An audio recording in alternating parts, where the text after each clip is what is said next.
E aí, pessoas, tudo bem? Espero que vocês estejam bem. Espero que hoje a gente finalize aí essa questão que envolve a formação da República Brasileira.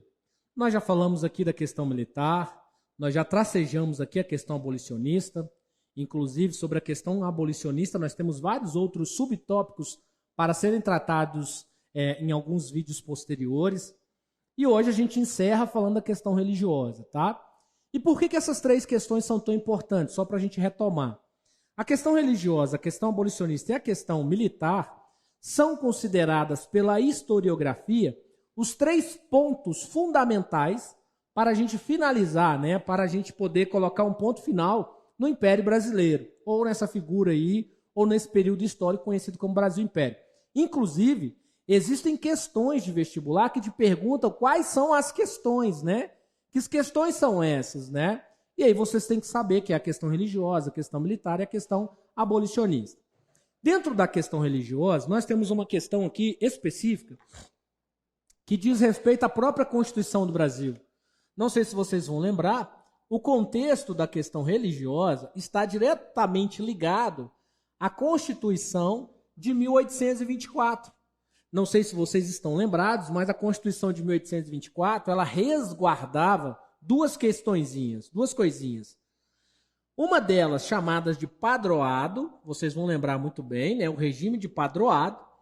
O regime de padroado é aquele regime que coloca nas mãos do imperador os nomes das figuras que tomarão conta das igrejas, né?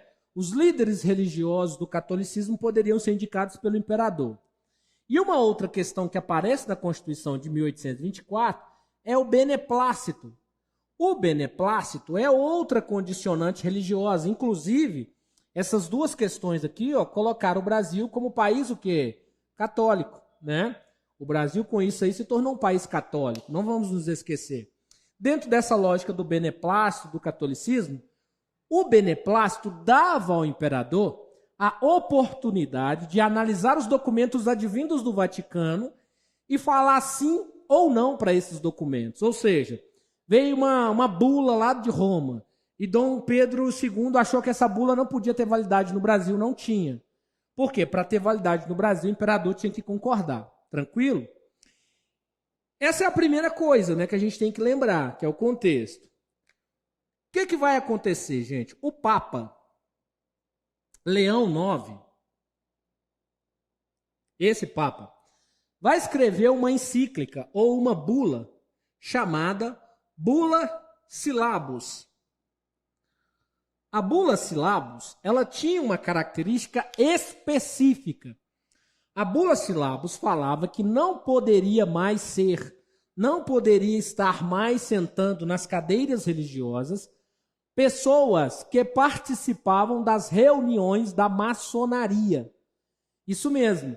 A loja maçônica, né, foi criada no Brasil principalmente por conta da Revolução dos Alfaiates, lá para o ano de 1797, 98, foi criada a primeira loja maçônica no Brasil, chamada de Cavaleiros da Luz. Essa lógica, a loja maçônica, ou esse processo de maçonaria, tinha como um dos objetivos trazer as novas ideias que advinham da Europa, né? Então eles discutiam muitas questões liberais, eles falavam sobre muitas teorias, né, que surgiram na Europa e traziam para o Brasil. E a igreja, né, ela viu que a ideia do iluminismo, principalmente como aconteceu na Europa, né? Nós vamos ter na Europa no século XIX a Primavera dos Povos, né, que é quando vai pipocar uma série de rebeliões, e não podemos deixar de lembrar também que é nesse período do século XIX que surge a teoria do socialismo, e a igreja começa a batalhar muito contra essa ideia do socialismo, e aí vem a Bula Syllabus. Então a Bula Syllabus, ela quer ir contra, né, qualquer pároco que seja membro da maçonaria tinha que ser expulso. Dom Pedro II, que frequentava, né, segundo as ordens bibliográficas que a gente tem, as reuniões da maçonaria, ele era favorável, ele não aceita a Bula Syllabus. Ou seja, é uma bula que não vai ter validade no Brasil. Teoricamente, uma coisa muito simples, né? Porque a própria Constituição determinava isso para ele.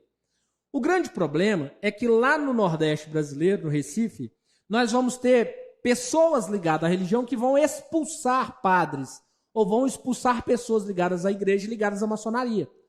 O Dom Pedro II, por sua vez, vai mandar prender os bispos que fizeram isso. Ah, para quê?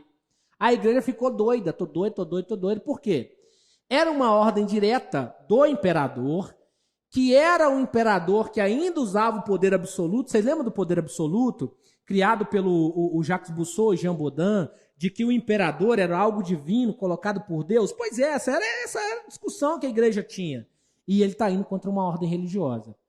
Se o Dom Pedro tinha os cafeicultores contra ele por causa da lei da abolição, se o Dom Pedro tinha os militares que tramavam contra ele, até por questões voltadas para a meritocracia militar, agora também ele tem religiosos contra ele. Por isso que a situação de Dom Pedro, perante as coisas que vão acontecendo, ela vai ficando cada vez mais insustentável, né? É como se ele estivesse fazendo queimação de filme, vamos pensar assim. E aí ele queimou o filme com a igreja. E aí essa questão religiosa pesa muito. Por quê? Porque até então o Estado brasileiro era um Estado católico. Porém, entretanto, um Estado católico que permitia outras igrejas, desde que elas não fossem publicizadas. O que quer dizer isso? Vamos supor que eu quero fazer a reunião da maçonaria. Pode. Pode ter uma placa ali na porta, reunião da maçonaria? Não. Posso colocar no jornal? Não. Pode colocar um letreiro? Não. Tem que ser clandestino. Na clandestinidade podia. Só não podia propor isso, né, a berrar para os quatro cantos. O problema é que essas questões foram colocadas em contas brancas e aí o Brasil começa a discutir seu processo republicano. Dentro da discussão do processo republicano, já vai ter aí uma lógica mais liberal que coloca o Brasil numa discussão de Estado laico, que é um Estado de fato pensando na sua liberdade religiosa, uma vez que os iluministas já colocavam, né, que quando você tem um Estado laico ou quando você tem um Estado liberal, não existe determinação religiosa no Estado. O Estado se torna uma coisa e a igreja se torna outra. Beleza? Esse é o terceiro ponto das questões que vão fazer a gente se aproximar aí da nossa república, tá? Tem que ficar com isso na cabeça porque isso é matéria de prova. Nos próximos vídeos, nós vamos estudar um pouquinho de como que se comportou, né, todas as condicionantes e as variáveis do século XIX, com teorias, né, que foram desenvolvidas ao longo desse século, que, inclusive, vão pesar muito nessas condicionantes que o Brasil tem vivido. Não saia daí. Assista ao próximo vídeo, próximo, e nós vamos garantindo acesso a conhecimento aí. Tamo junto? Abraço.